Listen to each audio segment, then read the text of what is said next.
पीठासीन अधिकारीगण और हमारे प्यारे किसान भाइयों, सर्वप्रथम मैं आपके श्री चरणों में सादर प्रणाम करता हूं।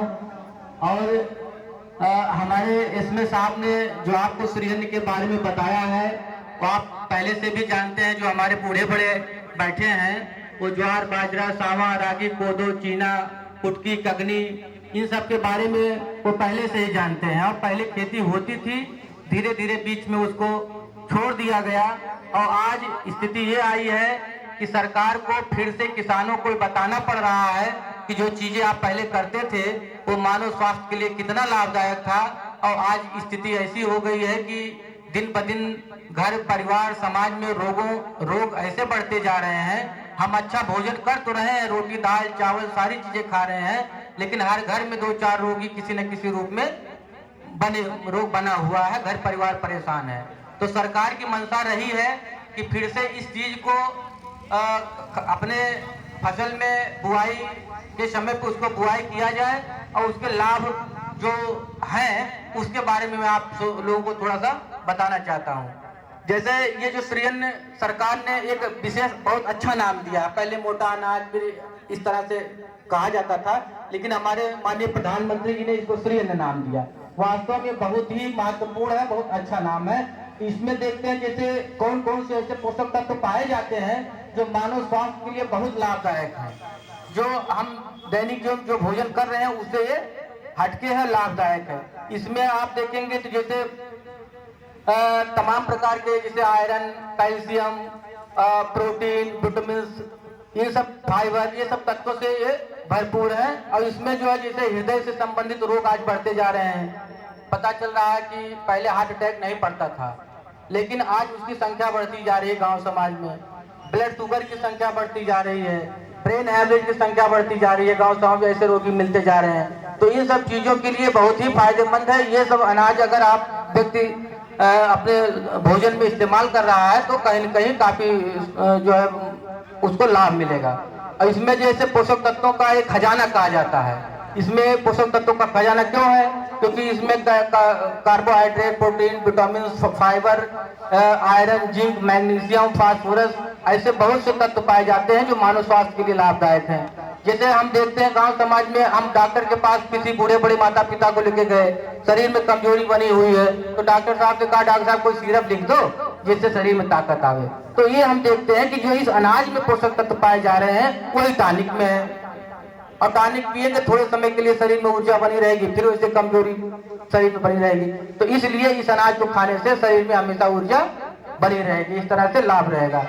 और देखेंगे मधुमेह नियंत्रण में यह है कि इसका ग्लाइसेमिक इंडेक्स कम होता है और ये जो शुगर में ब्लड में शुगर का स्तर बढ़ता है उसको धीरे धीरे ये बढ़ता है, उससे जो है ज्यादा लाभ मिलता है। वो तेजी से काम नहीं कर पाता, मानव स्वास्थ्य सही रहता है। अब इसमें हृदय का स्वास्थ्य हमारे इससे जो है अच्छा बना रहता है। इसमें कोलेस्ट्रॉल कम होता है जो हृदय घात से मनुष्य को बचाता है। तो इसलिए ये अनाज जो है मानव स्वास्थ्य के लिए बहुत लाभदायक है। पाचन क्रिया में सुधार, आज देखते हैं कि तरह तरह के पेट से संबंधित रोग घर परिवार समाज में हो जा रहे हैं। किसी को गैस है, किसी को कुछ भोजन नहीं पच रहा है, भूख नहीं लग रही है। तो ऐसे किसान भाई अगर इस तरह से इस श्री अन्न का उपयोग भोजन में करेंगे तो उनके पाचन तंत्र में काफी सुधार होगा और तरह तरह के कब्ज से संबंधित जो रोग हैं वो दूर होंगे। एनीमिया से संबंधित रोग हो जा रहा है, शरीर में खून की कमी हो जा रही है, तो इसमें आयरन काफी मात्रा में पाया जाता है जो मानव स्वास्थ्य के लिए बहुत ही लाभदायक है और खून की कमी दूर रखता है। फिर हड्डियों को मजबूत करता है। आप देखते हैं 30-40 साल होने के बाद सबके शरीर में कमजोरी आ जाती है कि भाई शरीर कमजोर हो रहा है, जल्दी से थकावट आ जा रही है, हड्डियां कमजोर हो जा रही हैं।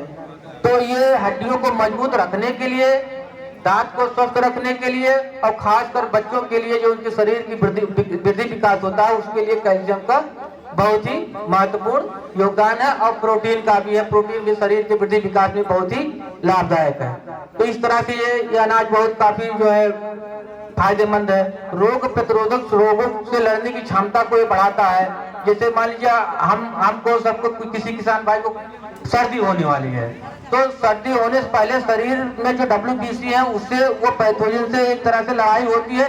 जो जीत गया तो सर्दी होगी। अगर आपकी शरीर मजबूत है, WBC स्ट्रांग है, तो आपको सर्दी नहीं होगी, खांसी नहीं होगी। तो रोगों से लड़ने की क्षमता को ये बढ़ाता है, वजन को कम करता है। आजकल देखते हैं शरीर भारी होता जा रहा है, मोटापा ज्यादा होता जा रहा है, तो ये भी कहीं न कहीं मानव स्वास्थ्य के लिए सही नहीं है। मोटापा कहा जाता है स्वस्थ शरीर हो, ज्यादा वजन ना हो। तो इसमें जो है फाइबर प्रोटीन अच्छी मात्रा में पाया जाता है, जो इसको जो है मोटापे को कम करता है। ये धीरे धीरे पचता है, धीरे धीरे पचेगा तो आपको भूख नहीं लगेगी तो कुछ खाएंगे नहीं। तो इससे जो है एक तरह से ये बहुत ही फायदेमंद है, शरीर को ऊर्जा प्रदान करता है लंबे समय तक। अगर इसको भोजन के रूप में इस्तेमाल करते हैं तो आपके शरीर को ये लंबे समय तक ऊर्जा धीरे धीरे देता रहेगा और आपको जो है भोजन करने की कम आवश्यकता होगी। और देखते हैं आजकल बहुत अपने देश में कुपोषित राज्य हैं, मतलब जो हमारे देश में कुपोषित राज्य हैं उसमें जो है ये एक तरह से वरदान के रूप में काम कर रहा है। तो आप लोग हमारे बीज गोदाम से इंचार्ज से संपर्क बनाए रखें और खरीफ के मौसम में इसके बीज निःशुल्क में मिनी किट के रूप में दिए जाते हैं, वहां से इस बीज को लें और बुआई करें। हम लोगों के संपर्क में रहे, आप लोगों के घर आएंगे, फसल की निरीक्षण देख रेख करेंगे और जो है जो भी और लाभदायक चीजें होंगी आपको बताया जाएगा।